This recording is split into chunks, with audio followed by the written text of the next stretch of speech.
you're the goalie. Everyone's gonna ask you. You told us that Wolf was terrible a month ago, and now he's playing pretty good. Never gonna amount to anything.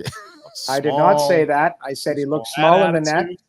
I didn't say anything about an attitude. I just said he has to settle into the league, and there's no margin for error for a guy who is 5'10", we'll call it. And when you play like that, when you play with confidence, there's a reason why I think Connie wanted to give him some runway to, give him an opportunity to see what he is at the NHL level. Is he a 1? Can he play 65 games? Is he a 1A? Is he a 50-game guy? Like, those questions should be answered this year when it comes to Dustin Wolf. What do the early returns look like to you? That's his third start. He's 3-0. He looks good. You know what I like about him is he's got this swagger about him. Like he's got a little FU. Like, you know what? I know you think I'm small. I know you think that, hey, I'm filling Markstrom's shoes and all of this stuff, but he just goes and plays. And, his track record speaks for itself. Did he win his last 4 last season? Yeah, 7 straight, I think, is what it's up to now. Yeah, so, he has a little streak to end the season that looked good. Start the season, I told you, I didn't love his preseason, but I don't love anybody's preseason. They sent him on the road. He never got the good team, right? Like when you're sending the team on the road, it's just dusters. There's no vets, and you're playing 100%. It's a tough thing to judge. And that was the one that stuck out, where Winnipeg flexed their muscle in the third period that game. And there's just, like I said, there's no margin for error, where if you're a little late to position, your size can't cover it up. And that's really what but right now, looking at him, size is not a problem because he's really in tune with his position and he's quick. And like I say, he's got some swagger where nothing seems to overwhelm him. He doesn't care if it's Crosby or McDavid or whoever's shooting on him. This guy, he's trying to stop pucks. And I respect that. I didn't have that as an athlete. He certainly has that swagger.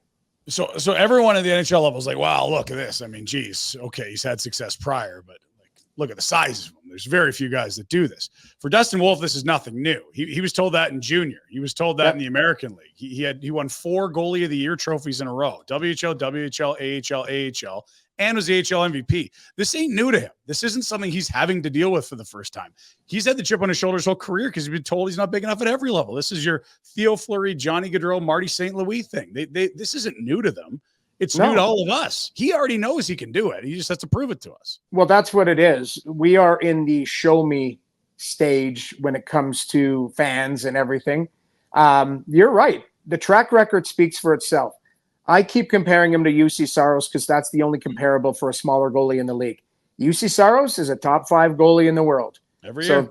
So if Dustin Wolf wants to get there, he's got to continue with that trajectory, to have a little jam in his game, to have that swagger, and also deliver quality starts and quality performances. That's what we've seen. So it's so far so good. I think the Flames are a team that has surprised some people. And how long does it last? I think it can last longer than people think, just because it's not like they've found this like lucky formula. There's work, there's some skill, there's some young guys who have some speed, and you've got the goaltending. I think the D's starting to round into shape. I mean, Rasmus Anderson looks good. Like there's not just one thing you circle and go, oh, you know what, that'll come back to I mean, you can speak to the analytics. Is there something that you could suggest that might regress? Is their PDO really high? Something like that? Through 3 games, they had 16 goals. That wasn't going to last, but they've had some lower scoring affairs the last few. And, after the first period in Vancouver game 1, where they allowed 4, they're probably humming around 940 save percentage. That's not going to last, but they're not dramatically way off things. Like if we're talking about 940 to 920, what is that, a goal every week? That's it. Yeah. And, well, you remember, was it Vancouver that had a ridiculous PDO last year to start the season? Like it was not sustainable. Well, Rhett wouldn't stop talking about it. I was just going to say, can you get me off the air, Jack? What does that mean? He thought it was Pedialyte, though, which is kind of Pedialyte. There we go. This is a better angle. Yeah. No, essentially, you're either getting better than expected goaltending or better than expected shooting, or both. And that's usually the sign of a team that's on a heater that's not sustainable. Hey guys, thanks for watching. Be sure to check out more of our content right here on the Flames Nation YouTube page. We had a bunch of great long form interviews. You can check out some videos we've done as well outside of the studio. And of course, if you want more writing or merchandise stuff, flamesnation.ca or nationgear.ca. Appreciate you watching.